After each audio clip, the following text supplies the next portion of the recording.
All right. So my request to you was for next sessions to please read. There is I have numbered them, by the way, a paragraph worth of description in the God Passes By the Guardian.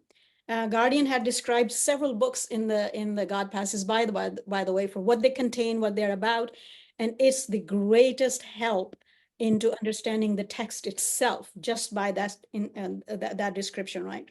So every time, just kind of take a look at that. And then the other four questions under that were, what do we learn from this book?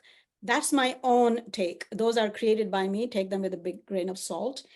Reason is, Baha'u'llah has called this dispensation altogether as a whole is a key to the previous dispensations, right?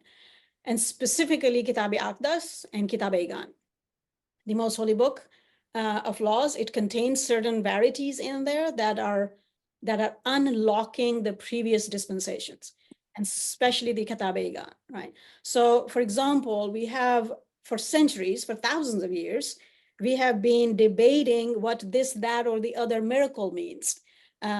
People had been literally translating them, and for the very long time, we believed in them, literally translated. But now, in the last couple of 100 years, with the scientific theories coming up and learning more about science, people are walking more and more towards atheism because our literal translation doesn't make sense to them. Therefore, they discard what is being said in the scriptures. So remember, any one of you who have read the Bible or reads the Bible would know the story of Daniel when he had his great vision of the end days, right? Daniel was a captive somewhere in Babylonia, and he is a prophet of God. He had a vision, and most of the prophecies, or the deepest, longest, largest prophecies of the end days, are built on Daniel's vision for what was going to happen at the last end. And so he says he sees the promised one, he meets the promised one in his vision. He says he was there with him and he saw certain things, and there's a couple of pages of that. And then at the end of the vision, if you remember, God calls out to Daniel and says, and I'm paraphrasing a bit, so please forgive me, and he says, lock the books, seal the books. Actually, the word is used, seal the books, meaning the seal used to be the lock system, right? Even on the suitcases type of things, they used to have a lock system because we didn't create the locks until much later in human history. So seal the books, it says, and Daniel, being a prophet of God and obedient, didn't ask like we do mostly, why? He actually said and asked, until when? Until when, my Lord? And the answer came, again, I'm paraphrasing, until I myself come to explain it to them. That explanation is always being understood as the second coming of Christ, which is called the day of the end, the last, whatever is going to happen. Everybody understands the last days of the end. We will go through this book and understand them better for what the scriptures are talking about. But the books were sealed at that time, meaning certain type of prophecy and its understanding was not quite understandable to our hearts. Now, a lot of it is because we were not developed enough, so to speak, intellectually, materially, and many-wise to really, a 2-year-old does not understand a father who has a PhD.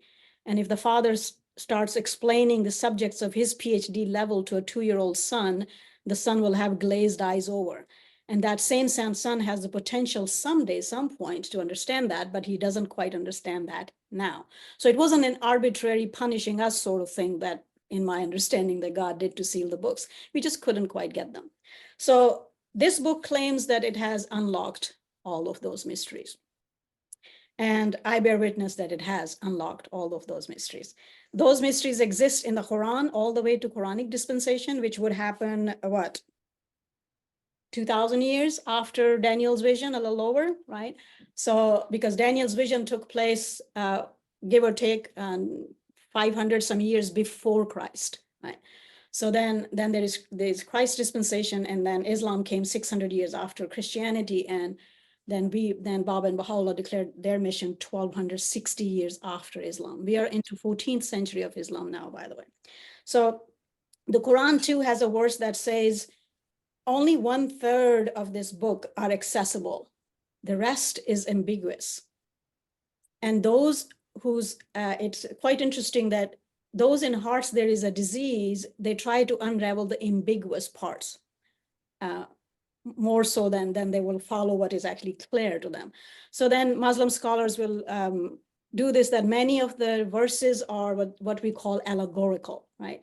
So those are the ambiguous parts. Allegory can go all over the place within our own knowledge to what do we get out of that. So therefore, this book claims that it has undone all of that. So those few things that I have created that we consistently look into is, where are the keys? Because Baha'u'llah is not going to say, hey, here's the key for you. He's having a discourse. He's talking. He's writing. This is a letter, by the way, that is a worth of a book. But so you have your books in hand. I print mine and use it this way. Here's mine. So that's where I'm going through. I sent you this same study version, by the way, that has paragraphs, and it's a bit of a larger font for anybody to read without glasses. I get headaches when I wear glasses, so I'm kind of a handicap in that end. So those four questions then are, what keys Baha'u'llah's providing? Several things. What were the miracles that he's unraveling for what they actually meant, so to speak? And there's plethora of that in this book. There are so much of those things, by the way, that brought me to the faith for my personal story, because there's so much that is literally translated. I was raised a Muslim, and many of you were raised Christians, and many of you, whatever other faiths. There are Jewish background Baha'is here, there are Zoroastrian backgrounds Baha'is here, and so forth and so on. I don't know if you have any atheist background Baha'is here. And so we all saw this problem. So much of what was literally translated did not make sense. Not only that, it scientifically doesn't make sense, it rationally doesn't make sense to your head, right? So for example, the literal description of heaven and hell in the previous dispensations is like, whoa, what the hell is going on here? So I was asking those questions since I was 4 years old. This is the book that brought me to the faith, Kitab Íqán, and it answered all my questions that I asked and all the questions that I forgot to ask, but they were there in your soul, and it's an amazing piece of work, right?